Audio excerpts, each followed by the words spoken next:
Stop the presses, we've got some new Jeep Wrangler JL news and pictures for you today. Our friend Trevor from Michigan spotted a JL Unlimited rolling down the highway, and it's completely uncamouflaged, and it gives us a good look at some stuff that we haven't really seen before on the Jeep Wrangler JL Unlimited.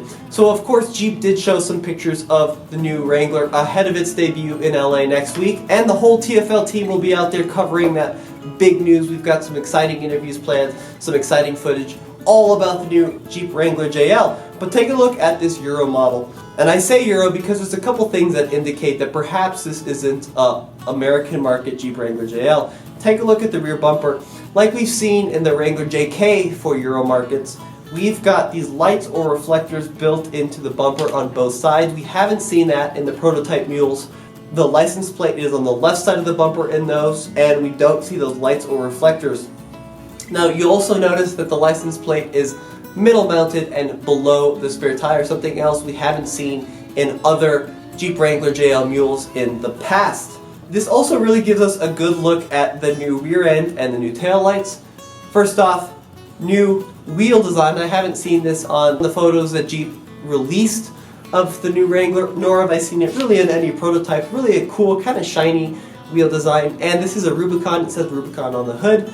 And we've got what looks like a mud terrain, which is interesting because I was really expecting a nice set of KO2s on there, but this model has a mud terrain on that spare tire. It's a little bit rainy. I can't see exactly the make of the mud terrain, but it definitely doesn't look like a KO2 if you ask me. Take a look at the taillights.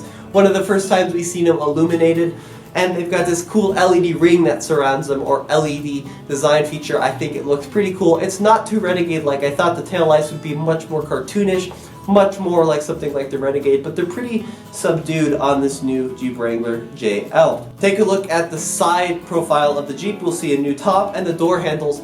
The JK had these kind of push buttons for door handles. The new one looks like they're just traditional pull door handles. We'll have to see that when we see the Jeep in person. You also see new mirrors with what looks like a turn signal built into the end, or perhaps some kind of LED light. More to come on that for sure. A fender vent. This is the pinnacle of the new Jeep JL difference in design. We've got these new fender vents that come out of the flares. I really do like the design. I'd love to see it in person, but from the pictures it's pretty bold, pretty new, and pretty different. We also see that the windshield still folds as expected. We've got a new hood latch design and a new folding design. And take a look at the rake. I mean, it's really raked back from that side profile when compared to the Jeep Wrangler JK. A lot of JK owners complain about this, but it looks like it's retained this old school mass style antenna. Now they're fun to complain about, but they really do work. I think they work better than a shorty, stubby plastic or rubber antenna. They get good signal in my opinion. And we see there's a new Jeep name, new Jeep badge on the side of the Jeep, where before it just said Wrangler or Wrangler Unlimited. It still does say that, of course, as well. New fender designs. They look like they're a little bit higher mounted than these old fender flares, and we've got the turn signal incorporated right there. That's a new design feature of the JL if you want to separate it from the JK. I can't really see the grille in these pictures. I assume it's a new JL grille where the headlight intrudes into the 7th slot. But today we're actually going to focus on the interior of the Jeep. So when Jeep unveiled the photos of the exterior, they also showed a great photo of the interior of what looks like a Rubicon because we've got the locking differentials.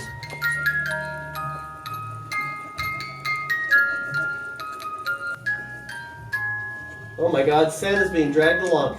The holidays are almost here, and consider supporting the company you love watching and we love making with new TFL t-shirts.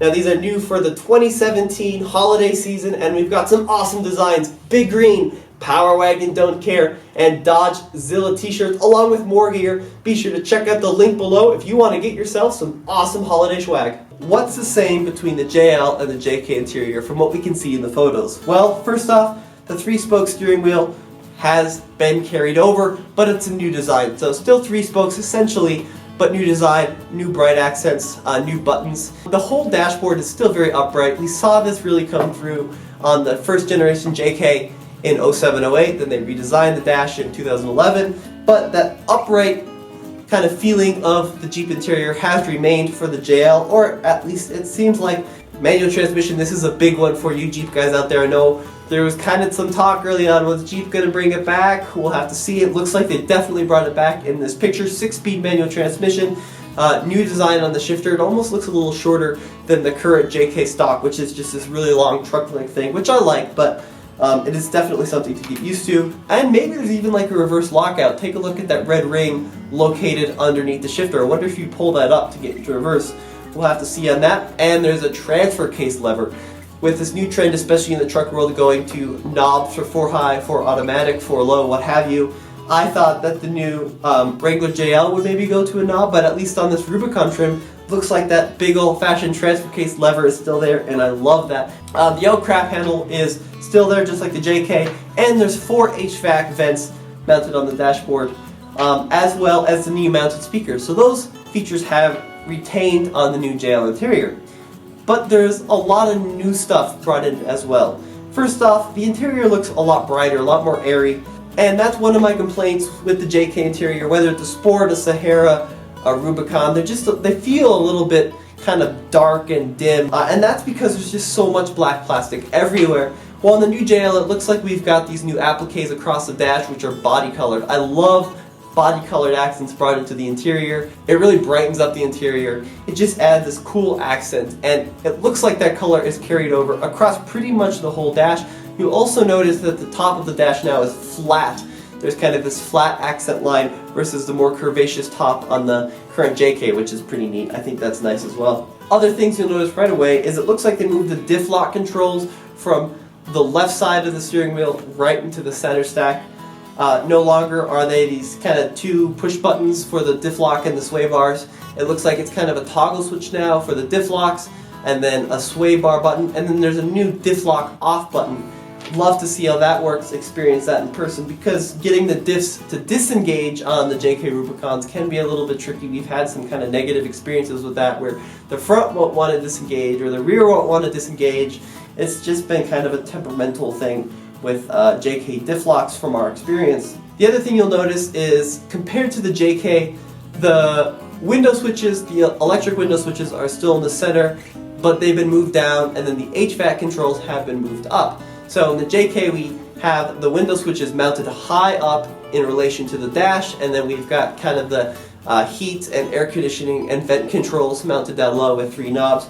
Well, that is switched, so now on the new JL, we've got the power window switches down low, kind of by your hand on the shifter, which I like. And then they moved up the climate control buttons closer to the new Uconnect screen, which we'll talk about in a second. Speaking of climate controls, looks like we have hard buttons for heated seats and the heated steering wheel, something I love. I hate having to go through menus to find those buttons. New center mounted screen, looks like it's the 8-inch Uconnect system versus the 6.5-inch that you can find in the JK. Currently as an option, that 430N radio. It's pretty ancient now. If you ever have an opportunity to experience the infotainment system on the current JK, it's just really ancient. It works well though. I mean, it's kind of 90s, early 2000s graphics wise, but it really does work well. I do like pretty much all the Uconnects, and it looks like this new JL is equipped with that 8-inch Uconnect. And in the instrument cluster, we have a new center-mounted big display. On the JK, we've got these kind of dot matrix things underneath the gauges. Other things you notice right away are those 4 new auxiliary buttons located kind of lower to the right. Of course, Jeep guys love putting LED light bars and accessories all over their models, so having that light switch integrated into the dash so we don't have to cut holes or don't have to go to a switch panel, that's something really nice that Jeep's offering from the factory. It looks like something they've done on the Raptor for a lot of years now. So glad it's finally coming to Wrangler. Other things you'll notice is the lights look like they have moved from the stock, the left stock, onto the dash, along with the fog light controls. These are kind of little things. The knobs, take a look at the volume knobs, and the 2 knobs are kind of knurled like gears almost. They've got this cool design. I'm excited to see how they feel in person. And grab handles. This is my favorite thing they've added now, are grab handles by the windshield. Of course, Jeeps have always had that, oh, you know what handle for the passenger, but having the grab handle up top on the A-pillars for both the driver and the passenger, that's nice, especially when you're off-road. I'm so excited to see this interior in person. That's really where we'll get a feel of the materials, if the materials have improved. The JK interior is undoubtedly pretty plasticky, which is fine, it's a Jeep, but You know, a lot of people are using Jeeps every day now. Having a higher quality interior with more bright accents, that body colored interior panels, that'll just lighten up the whole space.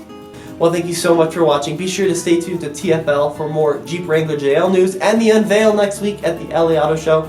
We're going to give you a lot of Jeep coverage. Thanks and see you next time.